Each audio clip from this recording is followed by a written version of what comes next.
Коронавирусын халдвараас иргэдэд урьдчилан сэргийлэх зорилгоор засгийн газар гадаадд байгаа иргэдэд хүндэтгэх шалтгаанаар нь эренблэн онгоцоор авч ирэхээр болсон. Эрүүл мэндийн хувьд шалтгаантай хөгжлийн бэрхшээлтэй ахмад настан ядах хүүхэдтэй жирэмсэн гэх мэт хүндэтгэх шалтгаантай иргэдэд гадаадаас авч ирнэ гэдгээ улсын онцгой комисс мэдээлсэн.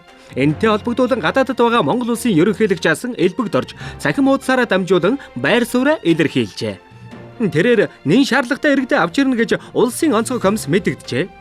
Нэн шаардлагатай иргэд гэдэгт миний бие багтана гэж итгэе. Зарим хурал уулзалт цуцлагдаж хойшилж бас ажил цэгцэрч байна. Вирусын тархалт ихтэй газараас холдоод өөрийгөө карантинлж хугацаа тоолоод нутаг руугаа ойртож явна хэмээн жиргсэн нь олон нийтийг бухимдуулаад байна.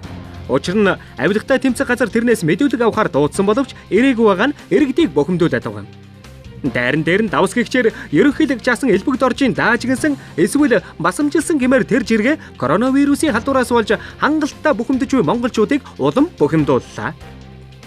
Үе өнгөрөөж нэгэнт нэр хүндээ алдсан улс төрчид чимээгүйхэн байсан дээр гэдгийг энэ улс төрчид мэддэггүй бололтой.